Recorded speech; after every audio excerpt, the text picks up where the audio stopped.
Amongst all the calls for Joe Biden to step down after this poor debate performance, and where he appeared low energy and maybe a little out of it, but he still came out with facts. He still completed most of his sentences. He might have trailed off and mumbled a little bit, but he's done that for years. Um, he seemed fine overall, low energy, but otherwise fine. But where are the calls from the Republicans for people like Mitch McConnell, who is visibly glitched in front of reporters, where he stopped, completely paused mid sentence, looked around like he had no idea what was going on, and looked terrified?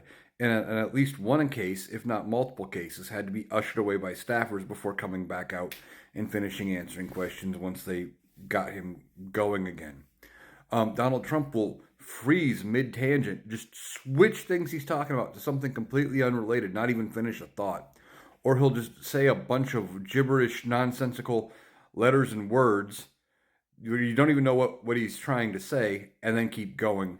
Or he goes off on these tangents about boats and batteries and sharks. It doesn't really make any sense, but his followers are so caught up in just him speaking that they're cheering for him because they're just caught up in the pageantry of it all. But if you stop and read what's being said, it doesn't make a lick of sense.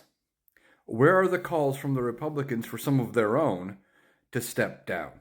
Where's the calls from the media for these people to retire, to step down, to not run?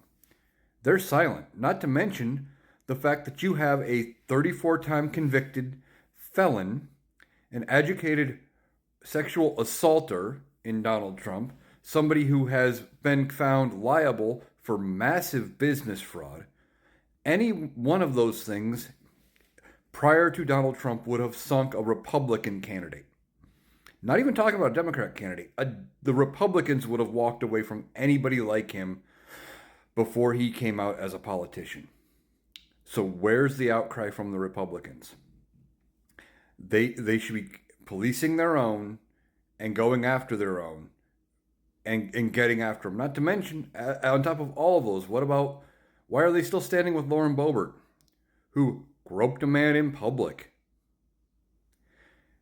She did it. It came out, and she seems to acknowledge it, doesn't deny it. Yet they stand with her. Again, if it was a Democrat, the media and the Republicans would be calling for him to step down. Now, why would they call for the Democrat to step down? Because they know that the Democrat probably would. If a Democrat was accused of half of what Donald Trump and some of the Republicans have been accused of, they probably would step down. Joe doesn't need to go anywhere, but the Republicans should start looking at their own, calling their own out on some of the same behavior, and it's time maybe some of them need to step down and retire.